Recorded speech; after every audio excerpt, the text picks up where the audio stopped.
Tudo bem com vocês? Então, aqui é a professora Rosane e vou estar explicando o assunto de biologia, lá do terceiro ano. Esse material que eu explicar, vocês vão encontrar também para fazer a leitura no material de suporte de vocês, tá? Então, qual é o assunto que vocês têm lá? Sobre a teoria da evolução. Então, o que basicamente está relacionado a isso? Então, ela estuda as mudanças e desenvolvimento das espécies que habitaram ou que habita ainda o planeta Terra. E aí nós podemos nos voltar para as teorias evolucionista e criacionista. Essas teorias, elas justificam a evolução do mundo, já que muitos pensadores refletiram sobre esse tema.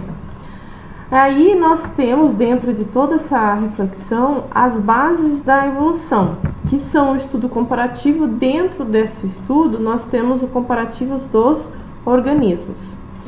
Uma das teorias que nós temos é o evolucionismo. O que o evolucionismo propõe? Ele propõe a evolução das espécies por meio da seleção natural dos seres vivos que habitavam a Terra. O que acontece? Ela dizia que quando novos indivíduos são gerados e apresentam certas características nunca vistas antes, aí dizemos que esses indivíduos eles sofreram um processo chamado de evolução. Então nós temos, segundo alguns estudos, que a evolução do homem ocorreu uma evolução, tá? Então, o outro processo que nós temos, outra teoria, é de criacionismo. O criacionismo ele tem uma forte crença de que forças sobrenaturais são as principais causadoras para o surgimento do planeta e, consequentemente, do ser humano. Ou seja, quer dizer, que a origem do universo e da vida que nós conhecemos, ela se deu através de explicações mítico-religiosas, tá? Através da fé mais do que da razão. Nós também temos uma outra ideia, que é chamada de fixismo. O fixismo ela foi uma doutrina, ou até mesmo uma teoria filosófica do século XVIII. O que o fixismo ele tinha como proposta? Dentro da biologia, ela dizia que todas as espécies elas foram criadas através de um poder que era divino, e assim sendo, elas eram imutáveis por toda a sua existência, tá? Quer dizer que nunca, diziam que jamais ocorreriam mudanças significativas nessas descendências, tá? Ou seja, o número de seres vivos eles seriam fixos e imutáveis. Então, no fixismo, se tinha 3 borboletas, essas 3 borboletas elas nunca mudariam, elas sempre seriam da mesma forma. Já no evolucionismo ocorreria a seleção natural. Dentro desse processo, vale lembrar que nós temos os fósseis. Os fósseis, eles possibilitam a compreensão da evolução dessas espécies, desses seres vivos, tá? Então, os fósseis, eles são restos de seres vivos que ficam petrificados, ficam em lugares e aí, quando descobertos, são estudados. Um cara que propôs a teoria da evolução foi Lamarck, tá? Foi o primeiro estudioso a se preocupar com essa teoria sistemática da evolução. O que aconteceu? Ele propôs a lei do uso e do desuso. Também escreveu a lei da transmissão dos caracteres adquiridos. O que acontece? Ele dizia que a alteração provocada em determinadas características do ser, do organismo, ele é ocasionado pelo uso e desuso, tá? E esse uso e desuso, eles são transmitidos pelos meus descendentes. Então, se um determinado indivíduo não usasse uma determinada parte do seu corpo, ou até mesmo um ser vivo, quer dizer que essa característica ela iria passar para os seus descendentes diretos. O que acontece?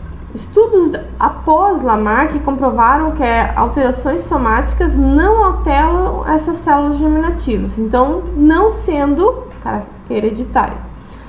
Então o que aconteceu? A teoria da Lamarck ela apresentou um erro que não é mais aceito atualmente. O que aconteceu? Ele dizia que as características adquiridas por influência do meio externo eram hereditárias. Por exemplo, eu sou uma pessoa branca.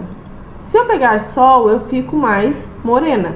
Ele dizia que essa característica, por exemplo, que eu havia adquirido do meio externo, ela ia ser passada para os meus filhos, para os meus descendentes diretos. O que não é verdade, tá? Que depois foi comprovado mais tarde que estava errado. Após ele veio um cara chamado Darwin, Charles Darwin. Ele propôs a teoria da seleção natural, tá? No qual, né, os organismos eles deixam uma grande quantidade de descendentes, a próxima geração, aqueles que houveram uma adaptação melhor ao ambiente. Quer dizer, houve uma seleção nisso tudo. E acontece o quê? Que os organismos que não conseguiam acompanhar essa seleção, eles entrariam em extinção.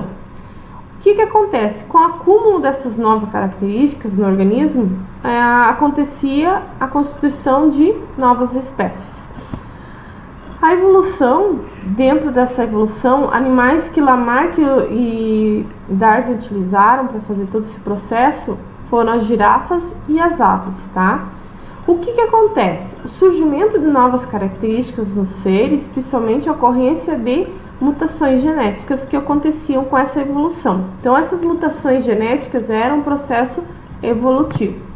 Então, nós temos uma característica bem interessante aqui, a divisão entre Lamarck e Darwin. Tá? O que acontecia? Ele dizia que as girafas elas tentavam comer as folhas mais do alto, quando as folhas de baixo das árvores elas terminavam. O que acontece? Ele dizia que as girafas elas ficavam com os pescoços mais compridos, iam se alongando, e que essa característica era passada aos seus descendentes. Tá? Porém, Darwin ele dizia que as girafas de pescoços mais compridos, elas conseguiam fazer a alimentação nessas regiões mais altas, enquanto as menores não.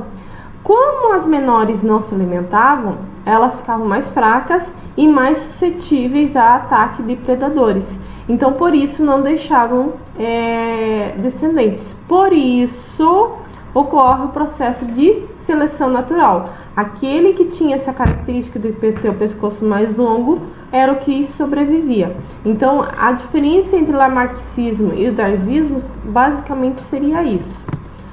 O neodarwinismo, tá? Foi uma teoria que aconteceu, que surgiu lá no século XX, e aí ela designa a união dos estudos de Darwin, principalmente da seleção natural, com as descobertas dentro da área da genética que ocorre nesse momento da história, tá? Então, esse aqui é um pequeno resumo que vocês vão encontrar no material de suporte. Desejo a todos um bom dia, uma boa semana e até a próxima.